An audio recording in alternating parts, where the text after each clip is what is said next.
Hey friends, Pastor Bill Walden here with Build Up the Church. God bless you. Hope you're doing great. This is a devotional from March the 3rd, 2024. This is out of Mark chapter 10. I'm going to read verses 1 to 9. And in this passage, we see the religious rulers once again of Israel approaching Jesus and trying to kind of put him in a tough spot. They're asking him about, is it permitted to divorce, a man to divorce his wife? And there were two main lines of thinking there in Israel in that day, not Jerusalem, but in Israel. And one was very liberal, that you could divorce your wife if you weren't happy with her anymore, and if you found somebody more attractive, or if she raised her voice too much and she could be heard next door, that kind of thing. And there was another line of thinking that said you can only divorce on the grounds of adultery, sexual immorality.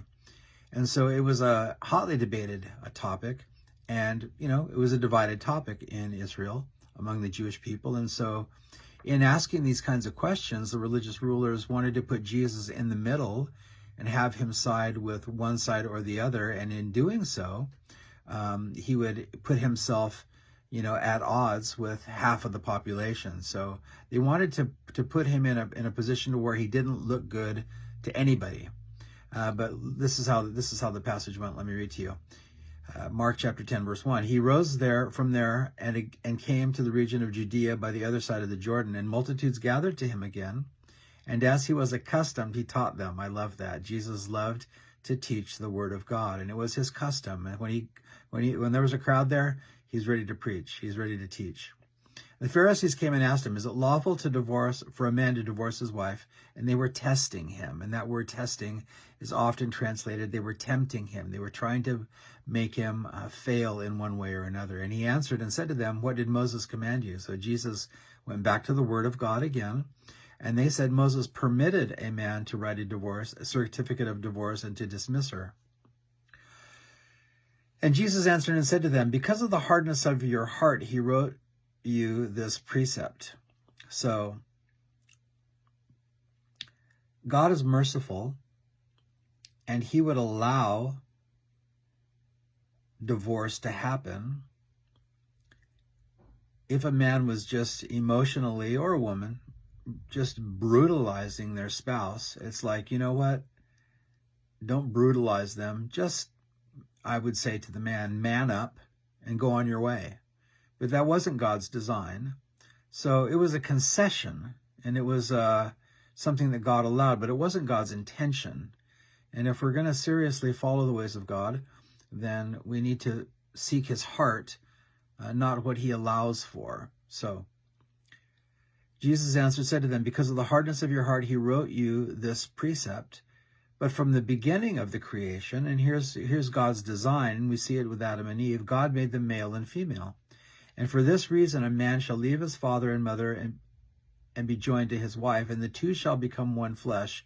So then they are no longer two, but one flesh. Therefore, what God has joined together, let not man separate. God's design is that there's one man and there's one woman. And one verse that I want to really focus in on, it says this, and for this reason, a man shall leave his father and mother and be joined to his wife, the two shall become one flesh. So listen, if you're married, or if you're heading into marriage, you need to understand that the closest person in your life as you get married is designed to be the person you're marrying. In my opinion, your spouse should be your best friend and your best confidant, and the one to whom you pour out your emotions to, and that you are very careful to guard your heart, even in friendship with other people, whether it be, same sex or otherwise. Your spouse is the person that you become one flesh with. And I want to close with this idea. So you leave your parents. When we're growing up under our parents, they are the go-to people for us, but when you get married, they are no longer the go-to people. And I have seen, and maybe you have seen, people that when there's a little bit of a bump in the road, or there's some waves in the lake, there's hard times in marriage, they want to run back to mom and dad. Sometimes a guy will want to run back to his mom, or a woman wants to run back to dad, and find shelter there and find refuge there, and use parents for safety net and an escape. And I am not at all suggesting that we shouldn't go to our parents for counsel. But when things are tough in marriage, your parents are not an alternate go-to. It's your spouse. And so I want to encourage you, if you are married and having problems, do everything you can to work it out. You're one with your spouse. You're one flesh with your spouse. You're not one flesh with your parents. You're not one flesh with your friends.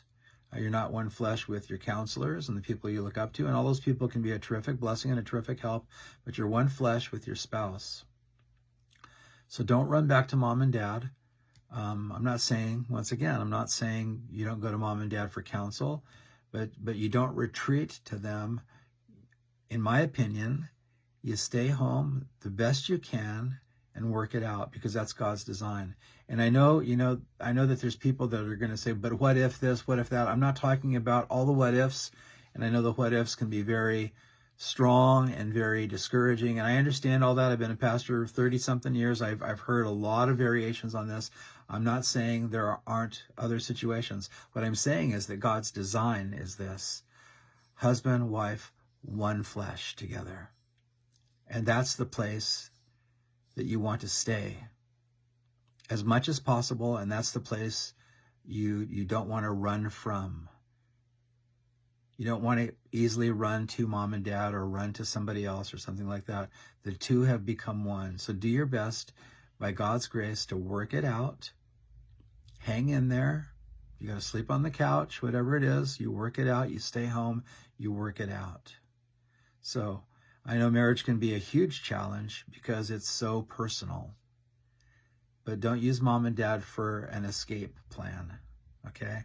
You're not one flesh with them, you're one flesh with your spouse. So some thoughts for you. God bless you. Thanks for watching.